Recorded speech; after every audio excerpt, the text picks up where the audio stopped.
जय हिंद दोस्तों। तो क्या हाल है? यदि आप भी क्लास 10th में हैं और 2024 बोर्ड एग्जाम के लिए हिंदी की तैयारी कर रहे हैं तो यह वीडियो देखना आपके लिए बहुत ही ज़रूरी है, क्योंकि इस वीडियो में मैं आपके 100 नंबर पक्के करवाने वाला हूं। क्योंकि 20 नंबर के आपके बहुविकल्पीय प्रश्न आते हैं और 50 नंबर के वर्णनात्मक प्रश्न और 30 नंबर आपके स्कूल से मिलते हैं, यानी कि 100 नंबर पूरे पक्के होने वाले हैं इसी वीडियो में।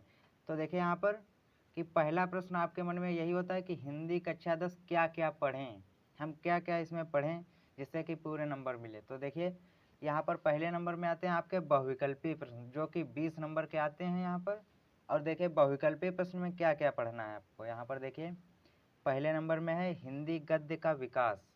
हिंदी गद्य के विकास से 5 नंबर के क्वेश्चन आपके 5 बहुविकल्पीय प्रश्न पूछे जाएंगे, जिसमें कि शुक्ल युग एवं शुक्लोत्तर युग से आएंगे। जैसे कि आप यहाँ पर ये देख सकते हैं, हिंदी का 2023 का ये पेपर है हिंदी का, और यहाँ पर देख सकते हैं कि प्रश्न आए हुए हैं। यहाँ पर देखिए चिंतामणि के रचयिता, जैसे कि पहला प्रश्न है चिंतामणि के रचयिता। अब इसमें चिंतामणि के रचयिता हैं आचार्य रामचंद्र शुक्ल, तो इसे ही आपको OMR में भर देना है, गोला काला करना है। तो इसी तरीके से आपको याद करना है। और देखिए दूसरे नंबर में आता है हिंदी पद्य का विकास। अब इसमें रीतिकाल एवं आधुनिक काल, जैसे कि रीतिकाल की कालावधि क्या है, यह किस काल से किस काल तक रहा। तो इसी तरीके से आपको क्वेश्चन याद करने हैं बहुविकल्पीय, और 5 नंबर के इसमें से भी आएंगे। अब इसके बाद तीसरे नंबर में क्या है कि काव्य सौंदर्य के तत्व, हास्य रस, करुण रस, रस इसमें याद करने हैं, और अलंकार तथा छंद। देखिए यहाँ पर उपमा अलंकार, रूपक अलंकार और उत्प्रेक्षा अलंकार, रोला छंद तथा सोरठा छंद, ये एक एक नंबर के आएंगे आपके। देख सकते हैं आप इसमें कि यहाँ पर देखिए किस तरीके से आपके क्वेश्चन पूछे जाएंगे। यहाँ पर देख सकते हैं कि जैसे कि रस यहाँ पर है, करुण रस का स्थायी भाव है, तो करुण रस का स्थायी भाव क्या है, शोक है, तो आपको यही वाला सही आंसर कर देना है। और देखिए चरण कमल बंधो हरिराय, उपयुक्त पंक्ति में अलंकार है, तो उपमा रूपक उत्प्रेक्षा या फिर यमक, इसमें से कौन सा अलंकार है। इसी तरीके से 3 क्वेश्चन आते हैं, एक ये देखिए छंद का क्वेश्चन, ये देखिए 3 क्वेश्चन आए हुए हैं। इसी तरीके से एक एक नंबर आपको मिल जाएगा, 3 नंबर यहाँ से आपके पक्के हो जाएंगे। तो आपको ये तैयार कर लेना है। अब इसके बाद चौथे नंबर में क्या आता है कि हिंदी व्याकरण। हिंदी व्याकरण से आपके 4 नंबर का आता है उपसर्ग, प्रत्यय, समास, तद्भव शब्द, तत्सम शब्द और पर्यायवाची शब्द। इतने टॉपिक आपको पढ़ लेने हैं, इसमें से आपके 4 नंबर से पूछा जाएगा। और देखिए 5वें नंबर में आखिरी नंबर में क्या है कि संस्कृत व्याकरण। अब संस्कृत व्याकरण से क्या क्या आएगा, संधि आएंगे इसमें से, और शब्द रूप आएंगे, धातु रूप आएंगे। ये 3 नंबर के एक एक नंबर से आएगा। देखिए 1 नंबर की आपकी संधि हो गई, 1 नंबर का शब्द रूप और 1 नंबर के धातु रूप, तो ये टोटल 3 नंबर हो जाएंगे। तो देखिए 3 नंबर ये 4 7 नंबर हो गए, 3 इसमें से 10 और 5 5 10, ये 20 नंबर के आपके बहुविकल्पीय प्रश्न आएंगे। अब इसके बाद आता है वर्णनात्मक प्रश्न आपके, उसमें से क्या क्या आएगा वो देखिए। तो यहाँ पर देखिए वर्णनात्मक प्रश्न जो हैं आपके वो हैं 50 नंबर के आपके आते हैं। अब इसमें सबसे पहले आता है गद्यांश तथा पद्यांश, दूसरे नंबर पे आता है पद्यांश। तो गद्यांश और पद्यांश आपके 12 अंक यानी कि 12 नंबर के आपके इस बार पूछे जा रहे हैं। तो देखिए यहाँ पर कि आपको गद्यांश में क्या क्या याद करना है, संदर्भ आएगा, व्याख्या आएगा और उत्तर। एक प्रश्न दिया जाएगा और उसका आपको उत्तर लिखना होगा उसी में से। देखिए यहाँ पर जैसे कि यह पेपर है, अब इसमें वर्णनात्मक प्रश्न ये दिए गए हैं, एक गद्यांश ये दिया हुआ है और इसमें आपके प्रश्न उत्तर हैं। देखिए उपयुक्त गद्यांश का संदर्भ लिखिए, फिर रेखांकित अंश की व्याख्या करनी है आपको, और एक ये देखिए क्वेश्चन दिया हुआ है। ये 2-2 नंबर के आते हैं आपके सब, ये 2-2 नंबर के। तभी यहाँ पर देखिए 6 नंबर का आपका पूरा आता है गद्यांश। अब इसके बाद ये गद्यांश हो गया, इसके बाद आता है पद्यांश। पद्यांश देखिए पद्यांश भी आपका 6 नंबर का आता है, ये 6 नंबर का आता है पद्यांश। अब इसमें भी संदर्भ आपको याद करना है, व्याख्या याद करनी, और प्रश्न उत्तर एक आएगा। यहाँ पर आपको दिखा दूँ तो आप लोग देख सकते हैं कि यहाँ पर देखिए दूसरे नंबर में आपका एक पद्यांश दिया हुआ है और यह भी 6 नंबर का आता है। ये देखिए पद्यांश। अब इसके आपको प्रश्न उत्तर ये दिए गए हैं, उपयुक्त पद्यांश का संदर्भ लिखना है इसमें, फिर एक यहाँ पर क्वेश्चन दिया गया है, और पर्णकुटी में कौन सा अलंकार लिखना है, या फिर आप इसमें आपकी रेखांकित अंश की व्याख्या भी पूछ सकता है। देखिए अथवा में एक दिया रहता है, इधर आप लोग देख सकते हैं अथवा में। ये देखिए दूसरा पद्यांश है, क्योंकि 2 दिए रहते हैं उनमें से आपको एक करना होता है। और इसमें देखिए पहला प्रश्न है उपयुक्त गद्यांश का संदर्भ लिखिए, एक क्वेश्चन है, फिर रेखांकित अंश में प्रयुक्त अलंकार का नाम लिखना है आपको। अब इसके बाद देखिए तीसरे नंबर में क्या है, इसमें संस्कृत गद्यांश और संस्कृत पद्यांश। ये देखिए आपका 10 नंबर का संस्कृत गद्यांश और संस्कृत पद्यांश पूछा जाता है। तो देखिए इसमें क्या पूछा जाएगा, संदर्भ पूछा जाएगा और हिंदी अनुवाद। हिंदी अनुवाद भी आपको याद करना है। देखिए यहाँ पर संस्कृत गद्यांश आप लोग देख सकते हैं। संस्कृत गद्यांश में से किसी एक का संदर्भ सहित हिंदी में अनुवाद कीजिए। तो इसमें भी अथवा में 2 आपको गद्यांश दिए रहते हैं संस्कृत वाले, तो इसमें आपको एक करना होता है, जो कि 5 नंबर का आता है गद्यांश और 5 नंबर का पद्यांश। यहाँ पर लिखा हुआ है कि संदर्भ और अनुवाद करना है, तो आपको यहाँ पर मैंने बता दिया कि संदर्भ और हिंदी अनुवाद संस्कृत गद्यांश में। अब इसके बाद आता है संस्कृत पद्यांश, तो इसमें भी आपको संदर्भ और हिंदी अनुवाद करना है।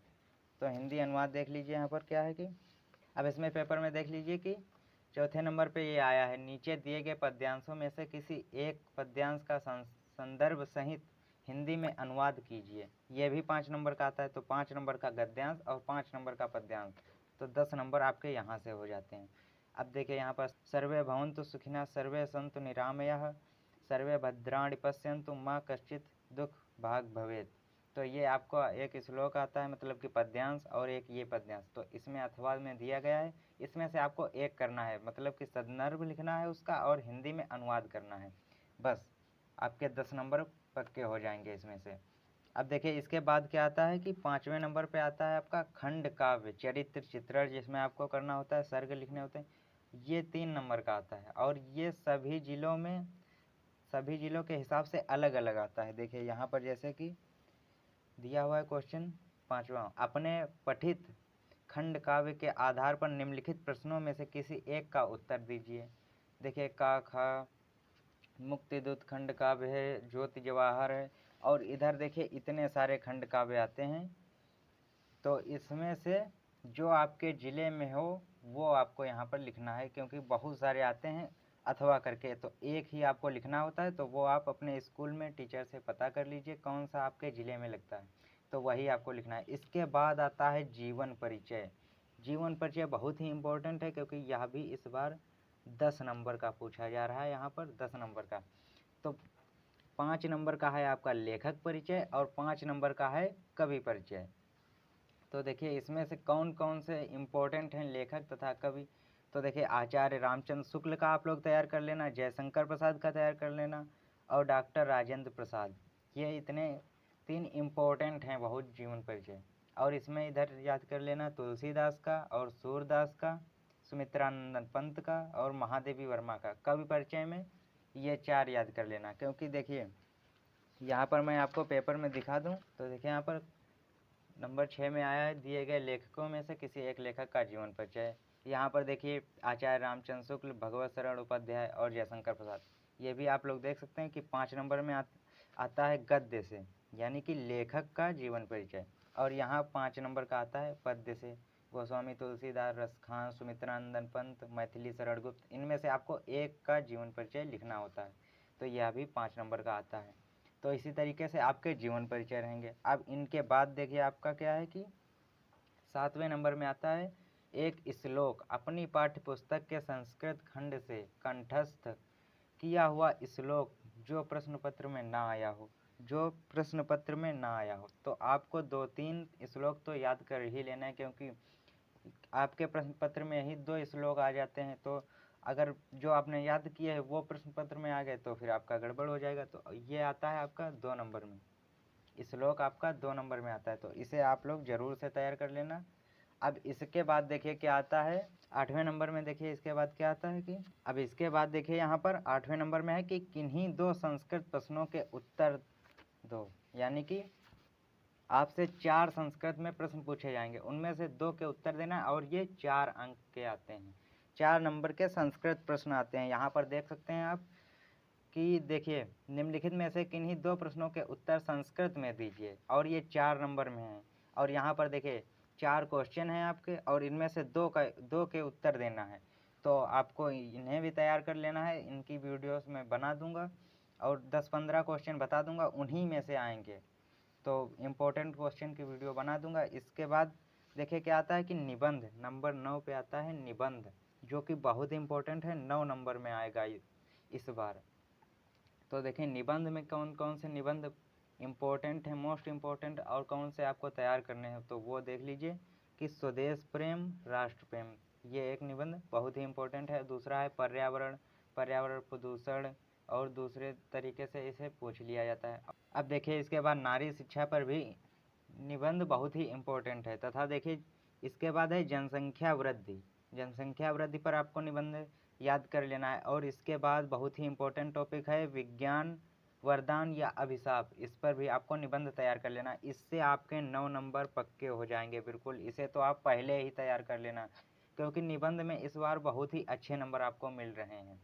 तो इतने ही टॉपिक थे। अब यहाँ पर देख लीजिए कि पेपर में आप लोग देख लीजिए, सब चीज़ें मैं पेपर से आपके लिंक किया हूँ। पर में आप लोग देख सकते हैं कि यहाँ पर निम्नलिखित में से किसी एक विषय पर निबंध, तो ये देख लीजिए आप 9 नंबर में आया हुआ है देश प्रेम, आतंकवाद की समस्या और समाधान, प्रदूषण और मानव जीवन, और इसके बाद है आज़ादी का अमृत महोत्सव। तो इतने टॉपिक मतलब 4 आते हैं, 4 में से आपको एक लिखना होता है, बस इतना ही पेपर आता है। बस इतनी चीज़ें आपको तैयार कर लेनी है। 100 में 100 नंबर आपके, 100 में 95 नंबर तो पक्के हो जाएंगे। 100 में 95 मार्क्स आपके पक्के हो जाएंगे। तो आई होप कि आपको यह जितने भी मैंने टॉपिक बताए हैं और जितने भी चीज़ें बताई है ये आपको अच्छे से समझ में आ गई होंगी। तो यदि वीडियो आपको अच्छी लगी तो वीडियो को लाइक कर दीजिए, चैनल को भी सब्सक्राइब कर लीजिए और शेयर कर दीजिए अपने दोस्तों के पास, क्योंकि बहुत ही इम्पोर्टेंट वीडियो है। क्या क्या पढ़ना है आपको, तो वो चीज़ें सभी चीज़ें मैंने इसी वीडियो में बताई है। तो चलिए मिलते हैं आपसे नेक्स्ट वीडियो में, तब तक के लिए जय हिंद जय भारत।